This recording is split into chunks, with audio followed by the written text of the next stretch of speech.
In a small village, a poor boy named Ayan found a coin on the road. Though hungry, he saw an old beggar shivering under a tree. Ayan walked up and gave the coin to him, saying, "Maybe this will help you today."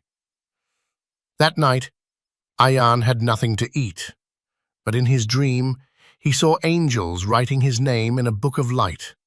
One angel said, "This boy gave from the little he had. Allah will fill his life with blessings."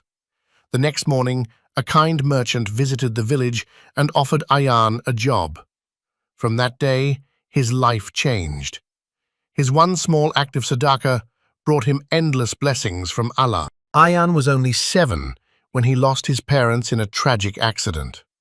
The world around him turned cold and quiet.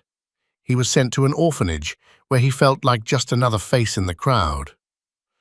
One day, a kind man named Uncle Rehman visited the orphanage. He sat with the children, listened to their stories and brought gifts and warm food. But with Ayan he did something different. He looked into his eyes and said, "You are not forgotten. You matter." From that day, Uncle Rehman came often. He helped Ayan with his studies, taught him to pray, and told him stories of the prophets. Slowly, the sadness in Ayan's eyes faded, replaced by hope. The Braveheart. Aisha was a young girl who couldn't walk since birth. Her legs didn't move, but her spirit ran faster than anyone's. Every morning she wheeled herself to school, smiling at everyone she passed. Some children laughed at her, but she never let their words stop her. One day her school announced an art competition. Aisha loved painting, so she entered with joy. She spent days painting a picture of a garden with butterflies, each butterfly flying freely, just like her dreams.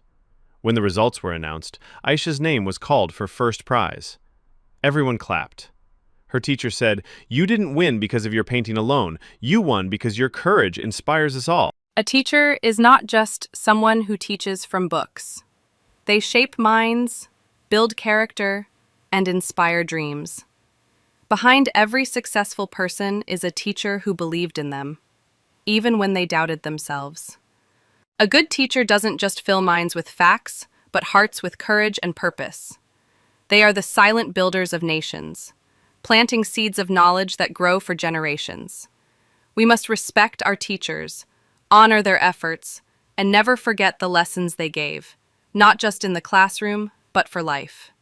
Because one good teacher can change a life forever. Why we find peace in namaz, salah. Namaz is not just a ritual. It is a powerful connection between a servant and their creator. In a world filled with chaos, stress, and endless noise, namaz becomes our peaceful escape.